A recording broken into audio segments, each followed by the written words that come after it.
Welcome to Buy, Hold, Sell. I'm Jeremy Hook from TMS Capital. With me on the panel today is Sam Granger from Totus Capital and Jun Bei Liu from Tribeca. Now we're going to look at quality stocks, and we mean stocks that produce better margins, better returns, and the criteria here is stocks whose cash conversion is greater than 100%. So we're looking at the really good ones. And let's start with the very first one. We're going to look at IRESS. Sam, buy, hold, sell. IRESS is a buy for us. High quality business, 90% recurring revenue, sticky customer base, trading cheap versus peers, versus very expensive software peers, and quite conservative accounting expense their R&D. So it's a buy. Good one. Moats, like Sam was talking about, Jun Bei, are what it's all about to be a quality company. Is IRESS buy, hold, or sell for you? Look, IRESS is a buy for me, but probably it's a weaker buy. To me, it's a great company, got a good moat, but share price has expanded quite a bit. But of course, we are living in an expensive market, so I do expect this company to do reasonably well, given the growth is still in the double digit, the targeted growth. So we think that will be supported. Excellent. Another one that's probably got the valuation issue around it, but quality, Netwealth, high returns, aren't they? Well, yeah, it's high return. It's a great company. You're paying for it. It's on something like 70 times earnings. Now, it's not the multiple that scares me. It's the margin expectations. So the flow, obviously, they operate in this amazing, huge flow industry, taking share away from the majors. But the margin expectation is too high. It's going to continue to come down. The fee will continue to be revised. It's intensively competitive environment. We expect the earnings could potentially be downgraded at the full year results. It sounds like a sell. It's a sell. Sell.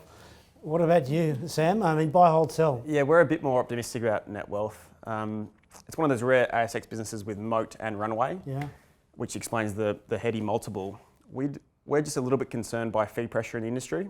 So for us, it's a hold at 65 times earnings. It's a bit rich. Yeah, okay.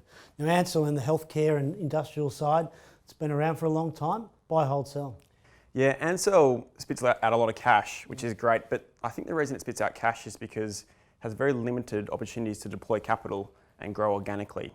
So that concerns us. We're also concerned by some of the accounting. They put restructuring charges below the line every year. So for us, that's probably a sell. Okay. Jun Bei, do you share those concerns? Look, I do, and so it's probably a hold for me. It's a low quality company. Look, cash is okay, but it is industrial, heavy industrial related business, sell gloves. So it's not expensive. It's got a buyback in place, good balance sheet, so that will support the share price. But we do expect this trade conflict will impact this company. Okay, now one of your favourites in this space that you like for our viewers?